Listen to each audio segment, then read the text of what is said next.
Howdy and welcome back. I'm Steven and this is FWP Reviews. High school is a thing many of us have experienced and something the media that we constantly consume will probably never let us forget. Despite the constant inundation with high school-based movies, there are some really good ones out there. Far and above, my favorite of the bunch is probably Booksmart. Today we'll be taking a look at my thoughts on the FWP Essential, Booksmart.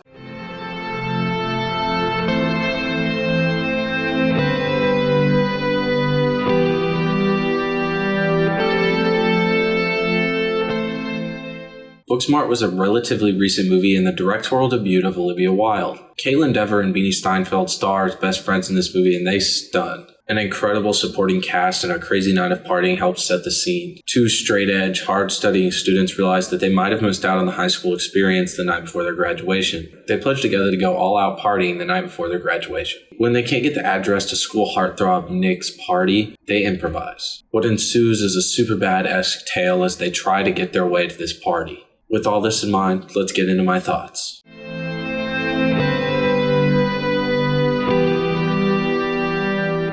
Booksmart is the directorial debut for the ever-talented Olivia Wilde. She manages to inject a unique voice and style into a relatively familiar type of story. Her talent is robust and it's great to see her take this step up into directing. Additionally, I am beyond excited for her next feature film, Don't Worry, Darling. That movie is sure to be a knockout with her talents and the star-studded cast that's on board. That's not what this video is about though, so let's get back to Booksmart. The performances in this movie are all great. Caitlin Dever fills really well into her role as she continues to flex her robust talent.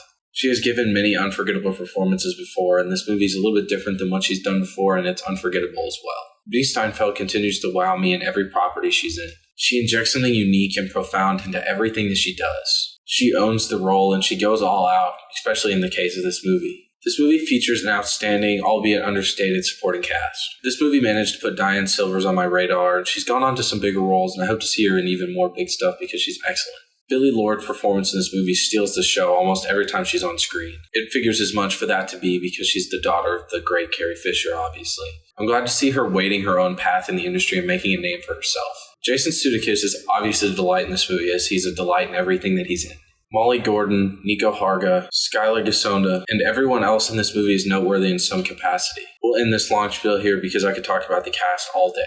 The excellent writing in this movie allows for many emotional and effective moments to be put into the movie. This contrasts extremely well to the mind-blowing comedy put on screen. You laugh, you cry, and everything in between. It's a comprehensive experience and it manages to capture everything that it goes for.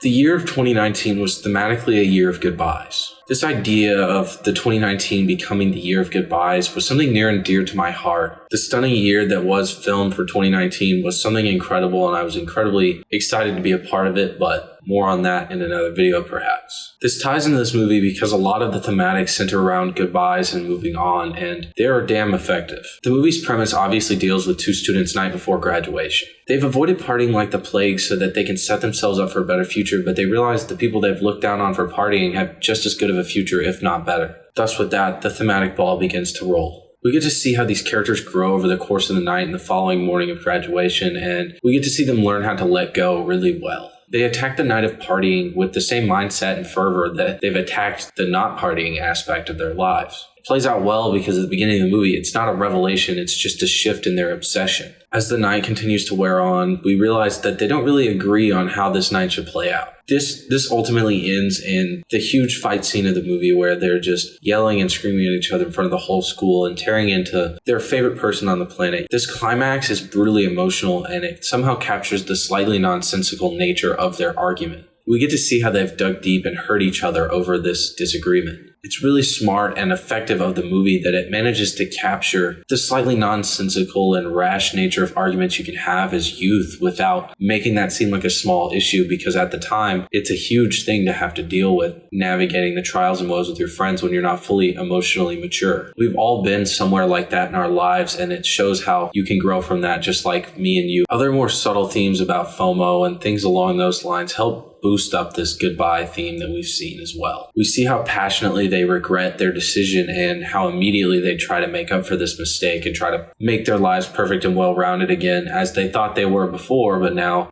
there's this whole new thing that we've got to do, and we've got to do it with the same passion we did before. We get to see this in their teacher, who reveals that she didn't party in high school or college and ended up spending her late 20s doing things that were regrettable for her. The movie cleverly doesn't suppose that everybody should get up off the couch, go out, do cocaine, and get as smashed as they can. Instead, it manages to remind that adolescence is the time for mistakes, and if you're going to make mistakes, you can make them then, but you don't have to make huge mistakes to think that you're not missing out on the experience. There are many responsible ways to have fun and learn in your adolescence. The strong thematic decisions this movie makes allows for masterful storytelling to unfold on screen. It gives incredible value to something that could have just been Superbad 2.0 with girls. It manages to really effectively look at adolescence, especially in pertinence to young women. It never lets the absurdities of the movie get too out of hand, but it's still funny and extremely entertaining.